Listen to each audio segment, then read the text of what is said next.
다 함께 묵상하심으로 예배 시작하겠습니다.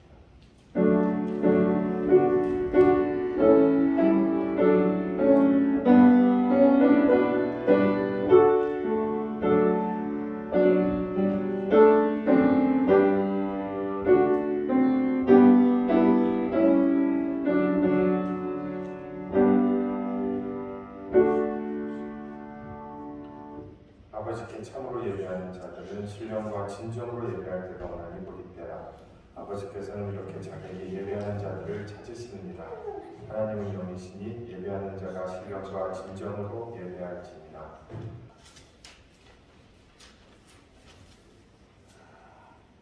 사랑의 하나님, 감사드리옵니다. 오늘도 저희들 이렇게 하나님의 집에 모여서 예배를 드릴 수 있게 하여 주심을 감사드리옵니다. 주여, 먼저 저희들의 죄를 아버지 하나님께 아뢰오니 용서하여 주시옵소서. 주님, 너무나도 힘들고 지칩니다. 주여, 지난 일주일 동안 살면서 아버지 하나님을 가슴에 안고 아버지 하나님을 생각하면서 죄를 안 지으려고 아무리 발버둥을 쳤어도 아버지 하나님, 주여, 저희들의 인간이긴 그런 핑계 때문에, 인간이기 때문에 아버지 저희 형제들에게 사람으로서 대하지 못하였고, 저에게 오리를 가자고 그러는 사람에게 심리를 가지도 못하였고, 저희 왼편 뺨을 내리는 자에게 오른편 뺨도 내주지 못했습니다.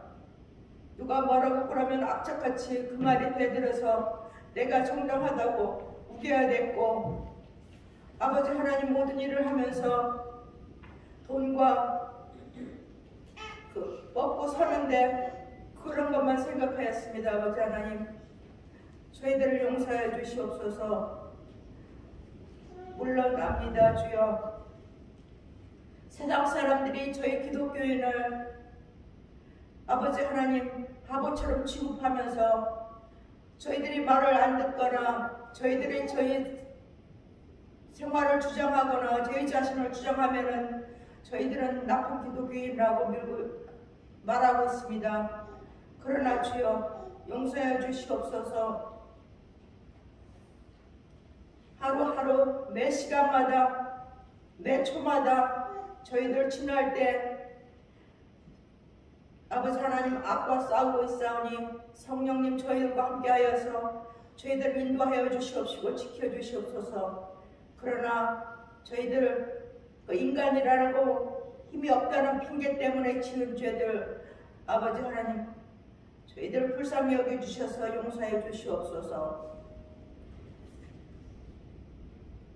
무엇보다도 저희들을 선택하시고 이렇게 불러주셔서 감사드리옵니다. 또 예수님의 사랑과 하나님의 나라를 깨닫는 은혜를 주셔서 감사드리옵고, 무엇보다도 예수님께서 다시 부활하심으로써 저희들에게 소망을 주신 것 감사드리옵니다. 지금 이 세상은 너무 악하고 지구의 온난이 뭐니 하면서 지구 역시 여러 가지로 어려움을 겪고 있습니다. 아버지 하나님께서 이 지구와 인간들을 사랑하시기에 아버지 하나님이 그 크신 은혜로 인간들을 통하여 이 모든 일들이 해결될 수 있게 도와주시옵소서. 사랑의 하나님, 저희들이 육신의 형제자매들 그리고 저희 자신들, 이 링컨 한인교회 모든 성도들, 그리고 이 링컨이라는 도시 나아가서는 세상 모두에게 필요한 것으로 채워주시옵시고 인도하여 주시옵시며, 아버지 하나님의 뜻에 맞고 아버지 하나님이 나라를 이 세상에 만드시옵소서. 다시 한번 하나님이 저희들에게 베푸시는 모든 은혜에 감사드리옵고, 지금은 예배를 시작하는 시간이 오니 저희들의 예배를 받아주시옵소서. 그러면 저희들을 악에서 구하시고 지켜주시옵시고, 또 사랑과 부활로 저희들에게 꿈을 주시는 우리 주 예수 그리스도의 이름 받들어 기도드렸습니다. 아멘. 오늘 말씀은 베드로후서 1장 16절에서 18절 그리고 마가복음 9장 28에서 29절입니다. 우리 주 예수 그리스도의 능력과 강림하심을 너에게 알게 하는 것이 금요일 만든 이야기를 따른 것이 아니요 우리는 그의 크신 위엄을 친히 본 자라.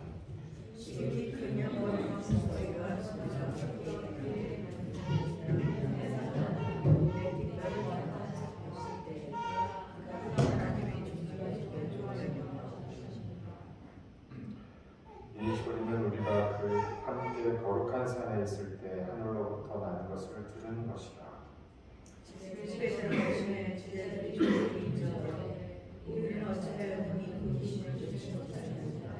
다같이 이르시되 기도에 다른 것으로는 이런 종류가 나갈 수 없느니라 하시니라.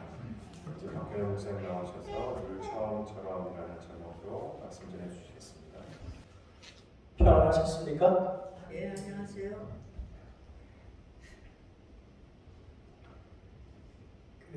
중국 사람들이 쓰는 말 중에 도고일척, 마고일장이라고 하는 말이 있습니다.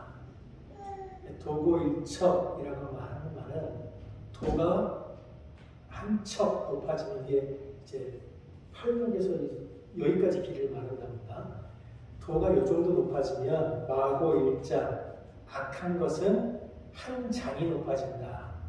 그러니까 10배 정도 된대요. 그러니까 사람이 수양을 통해서 훈련을 통해서 바른 마음을 가지려고 훈련을 하면 그 마음 속에 악한 부분이 부정적인 마음이 그 10배는 생긴다는 말입니다.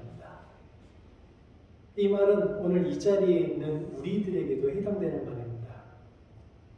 하나님을 믿는 우리들도 스스로가 스스로를 경계하지 않으면 언제든지 마음속에 악한 마음이 들어올 수 있다는 말입니다. 악하다고 하는 것이 별거 아닙니다. 악한 마음은 목사인 제 안에도 있을 수 있고 그리스도인인 여러분 안에도 들어올 수 있습니다. 사람은 누구나 한때는 정의로운 시절이 있었던 것처럼 누구나 마지막에는 악한 자가 될 수도 있는 것입니다. 예를 들면 한국 목사님들이 설교하러 강단에 올라가시면 꼭 기도를 하십니다. 우리야 뭐 저쪽에 앉아있다 이렇게 올라오니까. 근데 예배 시간에 사회를 보시고 목사님 저기 앉아 계시면 예배 시간에 목사님들이 꼭 저 의자에 앉아서 기도를 하시거든요. 어떤 분들은 저 의자에 앉지도 않고 의자 앞에 무릎 꿇고 기도를 합니다. 그러니까 왜 목사님들이 강대상에 올라가면 그렇게 기도를 하는지 한 아이가 좀 궁금했던 모양이에요. 이 아이가 목사님께 질문했습니다. 목사님, 왜 강대상에 올라가면 기도를 하세요? 그랬더니 목사님이 방긋 웃으면서 아이에게 아주 친절하게 이렇게 대답했습니다. 그거는 목사님께 아주 좋은 설교를 내려달라고 기도하는 거야. 그래야 교인들이 은혜를 받을 수 있잖아. 그랬더니 이 아이가 다시 그 목사님께 묻습니다. 그런데 왜 하나님은 한 번도 은혜를 안 주시는 거예요? 목사가 강대상에 올라가서 하나님 오늘 우리에게 좀 좋은 말씀을 주십시오라고 기도하는 것이 굉장히 중요하죠. 그런데 어느 순간 그 기도가 교인들에게 보이기 위한 행동이 되어버리면 그 기도는 아무것도 아닌 것이 아니라 교인을 죽이고 목사를 죽이는 행동이 됩니다. 습관이 된 기도는 우리를 살리는 것이 아니라 우리를 죽이는 것이 됩니다. 오늘 본문은 습관적인 기도, 형식적인 기도 또는 자기 목적을 이루기 위한 기도의 한계를 보여줍니다. 베드로후서 1장 17절, 베드로가 후에 마태복음 17장에 있었던 사건을 딱 한 번 기억했다고 해서 베드로후서 1장 17절이라고 합니다. 베드로후서 1장 17절을 보면 복음서에 나오는 그 변화산 사건의 이야기가 기록되어 있습니다. 이 변화산에 올라갈 때 예수님은 베드로, 야고보, 요한과 함께 올라가셨습니다. 그리고 그 산에서 예수님은 엘리야와 모세를 만났고 그리고 당신의 죽음에 관한 이야기를 나누셨습니다. 왜 이 세 제자를 데리고 올라가셨을까? 아마도 예수님께서 이 세 제자에게는 당신의 죽음에 대해서 좀 더 자세하게 알려주고 싶었던 것 같아요. 그런데 문제는 이 세 제자는 예수님이 엘리야와 모세와 나누는 그 이야기, 예수님의 죽음에 관한 이야기에는 관심이 없었습니다. 이 세 제자가 관심이 있었던 건 빛나는 상이에요. 하늘에서 막 빛이 내려오고 뭔가 황홀한 분위기가 만들어지니까 그곳에 계속 머물고 싶었던 것 같아요. 그 유혹을 견디지 못한 베드로가 예수님께 뭐라 그러냐면, 랍비여, 우리가 여기 있는 것이 좋사오니 우리가 초막 셋을 짓되 하나는 주를 위하여, 하나는 모세를 위하여, 하나는 엘리야를 위하여 하사이다. 그리고 여기 머물겠다는 거예요. 예수님이 제자가 12명 있었습니다. 그리고 실제로는 예수님이 가시는 곳마다 한 100여 명의 사람들이 예수님을 따라다녔어요. 그러니까 늘 예수님과 한 100여 명의 사람들이 동행을 했는데, 복음서에 보면 예수님께서 그 100여 명의 사람들 중에 딱 이 3명만 불러서 따라다니시는 경우가 굉장히 많아요. 왜 그랬을까요? 왜 베드로, 야고보, 요한만 데리고 다니셨을까요? 재밌는 건요, 성경에 100명의 사람들이 100여 명 정도의 사람들이 예수님을 따라다녔고, 예수님이 꼭 집어서 제자라고 부른 12명의 사람이 있었는데, 그 중에 이 3명만 별명이 있습니다. 베드로는 반석이라고 부르고요, 야고보와 요한은 보아너게, 천둥의 아들이라는 별명을 가지고 있습니다. 이 3명의 또 다른 특징은 성격이 매우 적극적이에요. 베드로는 예수님을 잡으러 온 사람의 귀를 잘랐습니다. 야고보와 요한은 예수님과 이렇게 저렇게 돌아다니다가 한 마을에 들어가서 예수님이 말씀을 전했는데, 그 마을 사람들이 예수님을 받아들이지 않자 예수님께 뭐라 그러냐면, 우리가 하늘에서 벼락을 내려서 저들을 다 죽여버릴까요? 내 믿음대로 하지 않으니까, 내 믿음에 동의하지 않으니까 다 죽여버릴까요? 라고 물어보는 그런 사람들이었어요. 근데 예수님이 인생의 아주 중요한 순간마다 이 3명을 데리고 다닙니다. 다른 말로 하면 이 3명의 제자가 인격적으로 되게 문제가 많은데, 예수님은 중요한 순간에 인격적으로 문제가 많은 이 사람들을 데리고 다녔다는 거예요. 예수님의 제자 중에는 머리 좋은 사람도 있었고, 정치적으로도 경제적으로도 아주 나은 사람들이 있었어요. 그런데 왜 이 3명이었을까? 성경을 보면 이 3명은 예수님의 말씀에 굉장히 빨리 반응했습니다. 다른 제자들보다 예수님 말씀에 크게 반응했어요. 그 윤홍균 작가라고 하는 분이 자존감 수업이라고 하는 책을 썼는데, 그 책에 이런 내용을 적어놨습니다. 국가대표 경기를 보고 있었다. 2002년 월드컵 경기였던 것 같아요.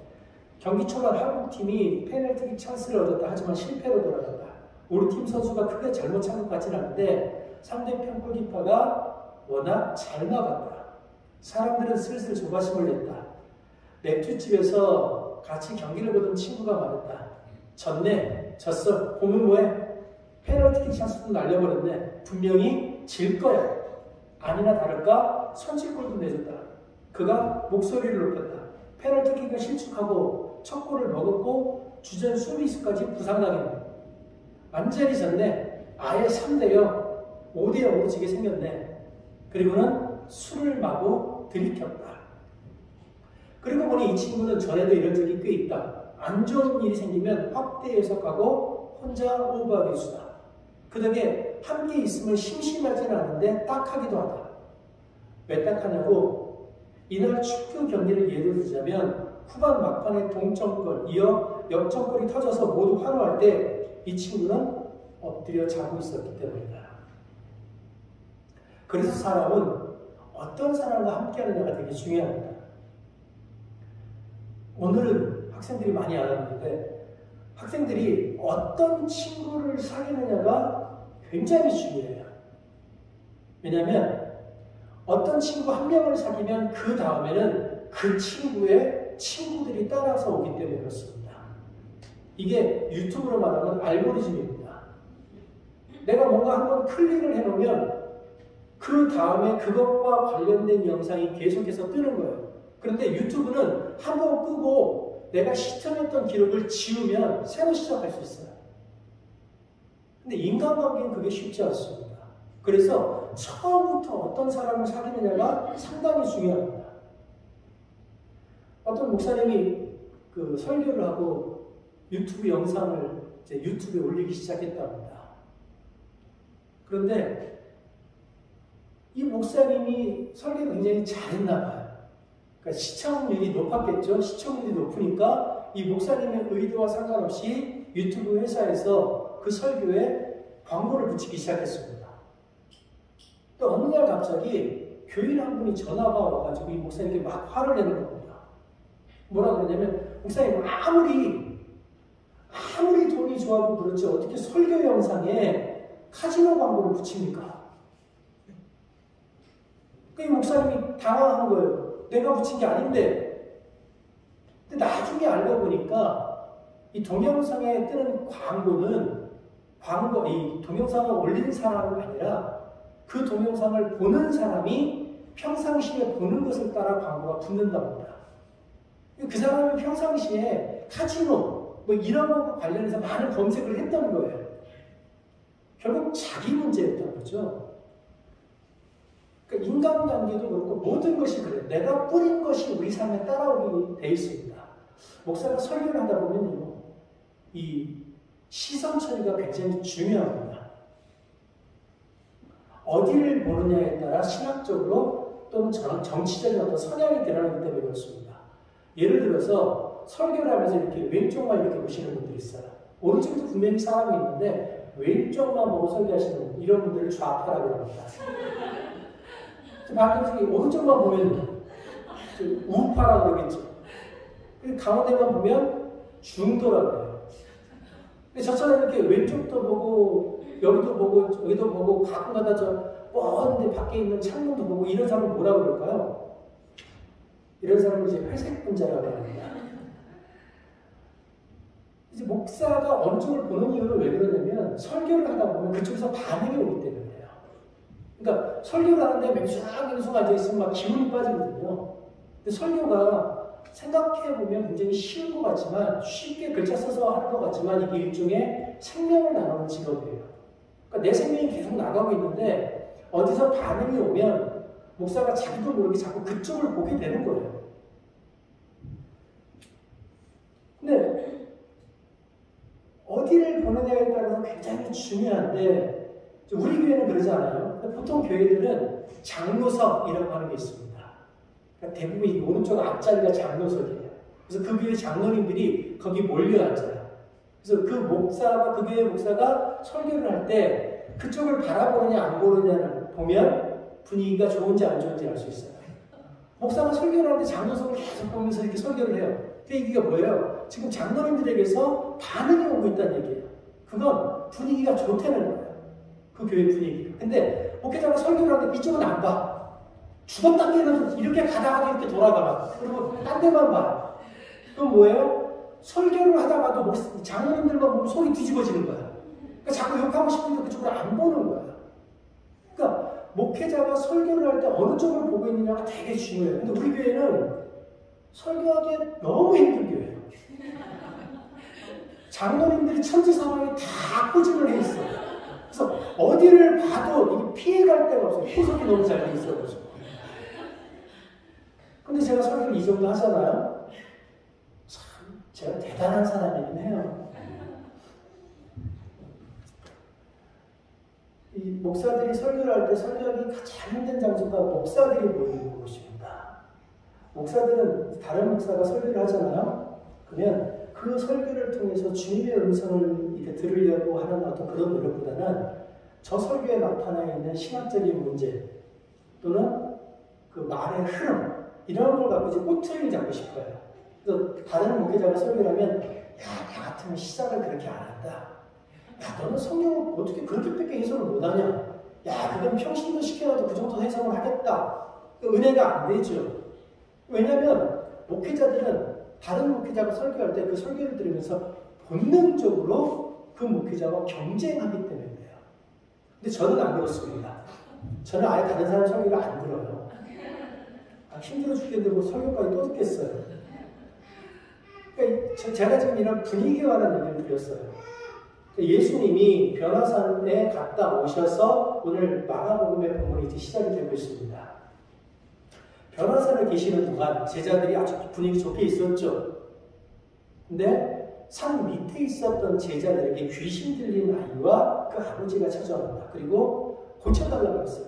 문제는 제자들이 이 아이를 고치지 못하면서 문제가 생기기 시작했다는 겁니다.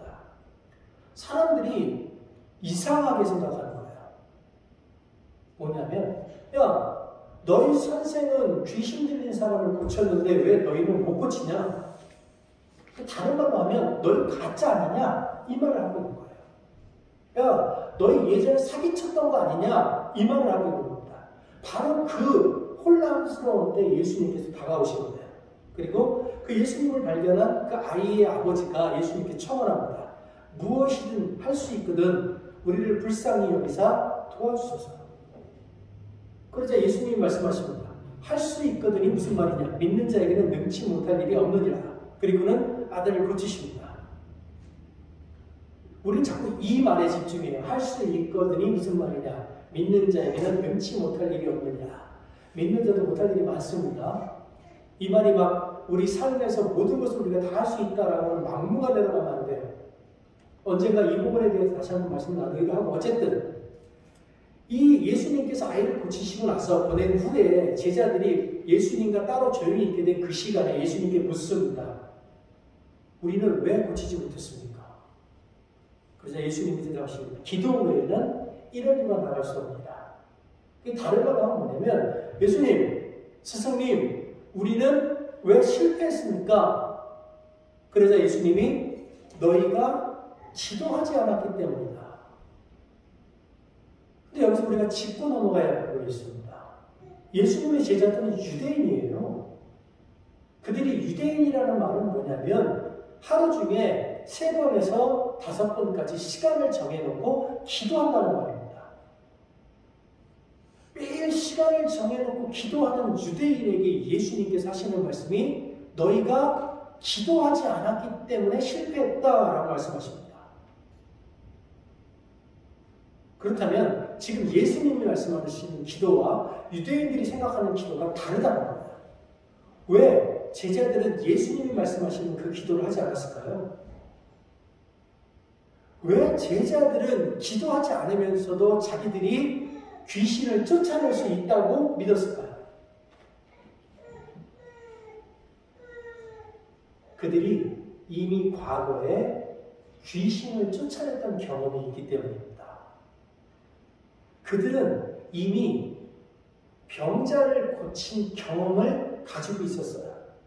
마가복음 6장에 보면 12제자를 부르사 둘씩 보내시며 더러운 귀신을 제하는 권능을 주시고 제자들이 나가서 회개하라 전파하고 많은 귀신을 쫓아내며 많은 병자에게 기름을 발라 고치더라.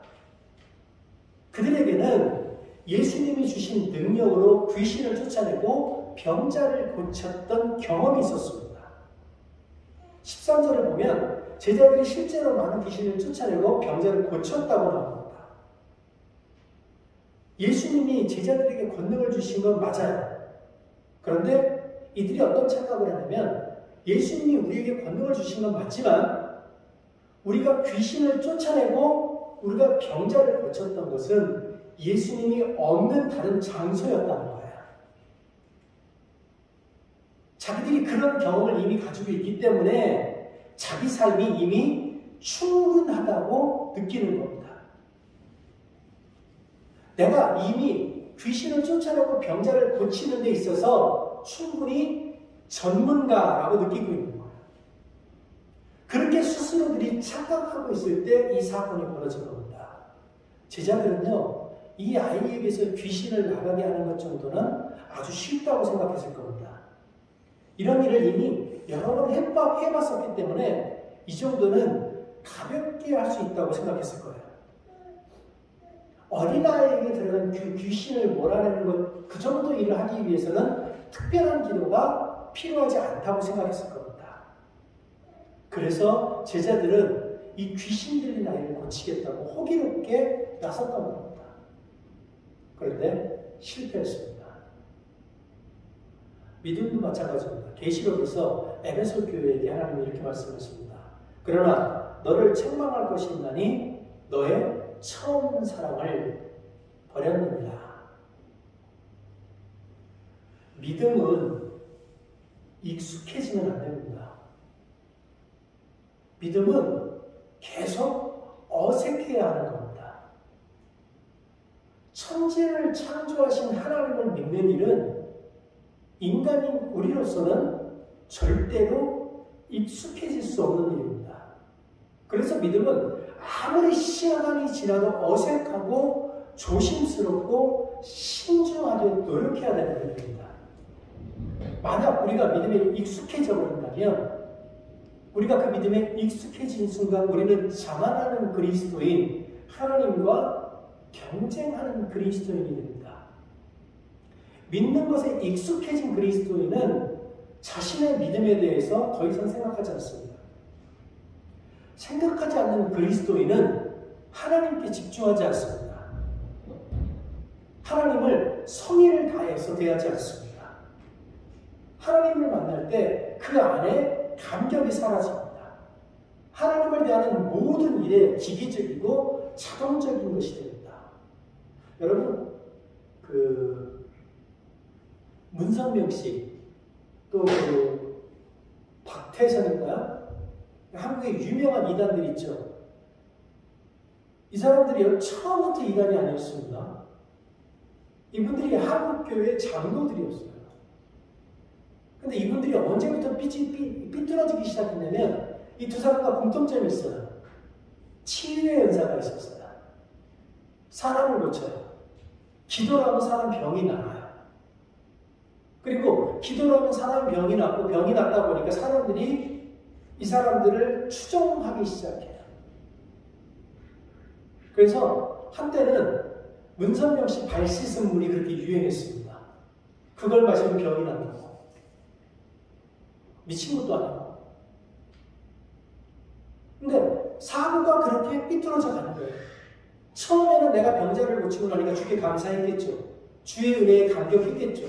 그런데 그렇게 한 명을 고치고 두 명을 고치고 10명을 고치고 100명을 고치다 보니까 어느 순간 이게 내 능력이라고 착각을 하는 거예요.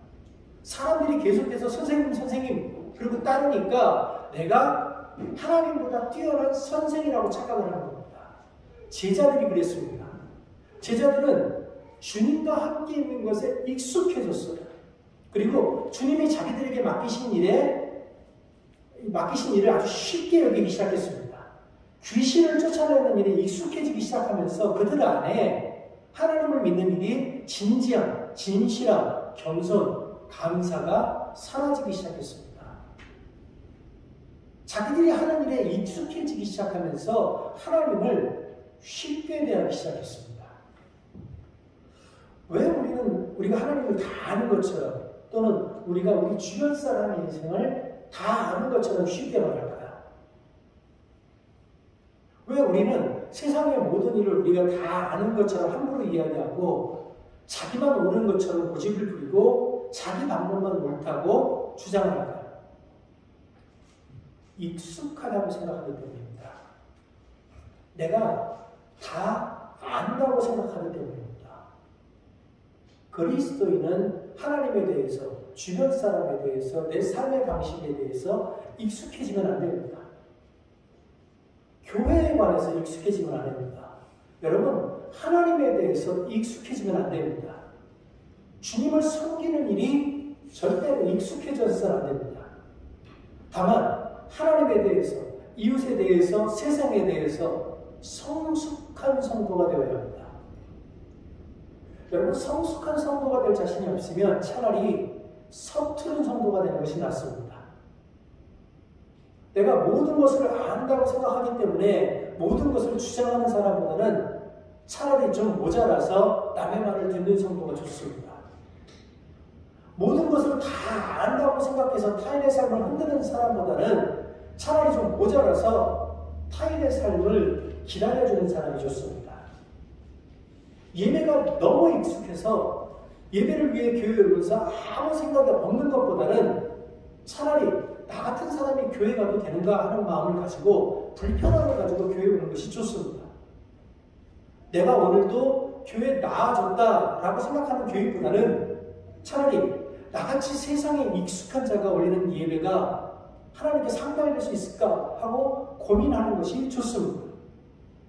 하나님 없이도 얼마든지 내 인생을 살 수 있다고 여기는 사람보다는 차라리 하나님이 없으면 내가 살 수 없는, 그래서 하나님의 긍휼이 내게 정말로 필요하다고 느끼는 사람이 오히려 더 좋습니다. 우리가 사람을 사랑하는 것과 하나님의 나라를 위해 헌신하는 일에는 익숙해지는 것이 좋습니다. 그러나 하나님을 바라고 하나님을 만나는 일에는 익숙해지면 안 됩니다. 하나님에 대해서도, 교회에 대해서도, 교인들에 대해서도, 가족에 대해서도, 세상에 대해서도 우리는 절대로 익숙해지면 안 됩니다.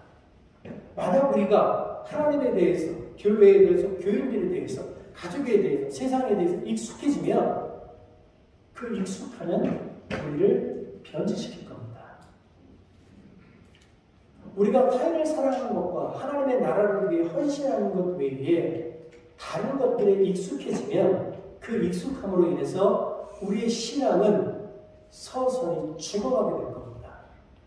그 익숙함은 우리에게 이렇게 말할 겁니다. 야, 기도하지 않아도 그 정도는 다 알잖아. 야, 성경 읽지 않아도 그 정도는 다 알잖아. 그 익숙함은 우리에게 그렇게 말할 것이고, 그래서 우리는 서서히 기도로부터, 성경으로부터, 하나님으로부터 멀어지게 될 겁니다. 오늘 실패한 제자들이 그랬습니다. 처음에는 제자들도 예수님과 함께 있는 것이 기뻤을 겁니다. 그런데 어느 순간부터 주님이 기도하실 때 제자들은 그 옆에서 잠을 자기 시작했습니다. 그렇게 잠을 자도 주님이 모든 것을 해결해 주셨습니다. 그들도 유대인이기 때문에 기도하는 법을 몰랐을 리가 없습니다. 다만 기도하지 않아도 인생의 문제가 해결되는 경험을 하고 주님이 주신 능력으로 성공의 경험을 몇 번 하고 나면서부터 기도하지 않아도 내 인생에 큰 문제가 생기지 않는구나 라고 하는 것을 깨닫게 됐던 겁니다. 주님과 함께하면서 주님을 무시하고 주님을 배척해놓고 주님께 기도하지 않으면서 하나님의 일을 하는데 익숙해진 겁니다. 그렇게 그들은 아주 천천히, 아주 서서히 실패자가 되어가고 있었던 겁니다.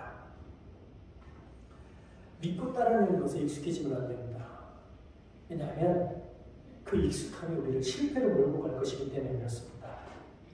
주님을 믿고 따르는 일에는 늘 처음인 사람처럼 늘 조심해야 합니다. 늘 초심자의 마음으로 주님 앞에 나올 수 있어야 됩니다. 신앙의 세계에서는 서투르기 때문에 망하는 사람은 없습니다. 교회는요, 절대로 서투른 사람들, 초심자 때문에 문제가 생기지 않습니다. 교회에 문제가 생길 때는요, 늘 그 문제의 핵심에는 교회를 잘 안다고 생각하는 사람들이 있습니다.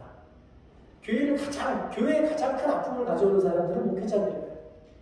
교회에 가장 큰 아픔을 가져오는 사람들은 장로들입니다. 교회에 가장 큰 아픔을 가져오는 사람들은 권사들이에요. 교회에 큰 아픔을 가져오는 사람들은 집사들이에요. 절대로 이제 교회 막 나온 사람이 교회를 시끄럽게 하지 않아요. 이제 교회에 나와서 겨우 3개월 된 사람들이 교회를 시끄럽게 하지 않습니다. 그래서 우리는 우리의 신앙, 우리의 마음, 우리 기도를 하는데 익숙해지지 않기 위해서 노력해야 됩니다. 그 섣부른 익숙함이 신앙적 교만, 나태, 그리고 실패를 가져오기 때문입니다. 여러분, 추어탕 아시죠? 추어탕 드시는지 모르겠어요. 저는 그 추어탕 색깔이 좀 더러워서 꼭 시멘트 말하는 거 같잖아요. 그래서 안 먹긴 하는데 어쨌든 추어탕 중에 통추어탕이 있다고 합니다. 그러니까 이제 두부를 가운데 놓고 불에 올리고 살아있는 미꾸라지를 끓이는 거예요. 그러면 처음에 미꾸라지가 살아있죠? 근데 물이 서서히 끓기 시작하면 물이 더워지니까 미꾸라지가 살아야 되잖아요. 어떻게 하겠어요? 이 살아있는 미꾸라지가 살려고 두부를 파고 들어가는 거예요. 그래서 두부 안에서 익어서 죽는 겁니다.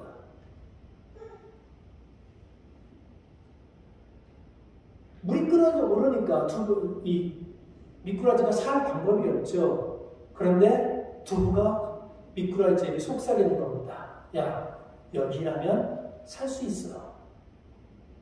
그래서 미꾸라지는 두부 안으로 들어가면 살 수 있을 것이라 믿고 자기 죽음을 깨닫지 못하고 자기 죽음을 인정하지 못하고 두부 속에서 뜨거움에 익숙해지면서 서서히 죽어가는 겁니다. 우리가요, 우리 스스로의 삶에 대해서 문제의식을 가지지 않으면 우리는 서서히 변질되기 시작할 겁니다. 그렇게 서서히 변질되기 시작하면서 우리는 죄에 익숙해지기 시작할 겁니다. 처음에는 두렵고 떨렸던 그 일들이 조금씩 익숙해질 겁니다. 그렇게 하나님으로부터 멀어지는 일에 조금씩 익숙해지고 죄에 익숙해집니다. 이웃을 사랑하고 하나님의 나라를 확장하는 것에 대해 익숙해지는 것 외에는 그 어떤 곳에도 익숙해지면 안 됩니다. 하나님을 믿는 것, 하나님께 기도하는 것에 절대로 익숙해지지 않기를 바랍니다.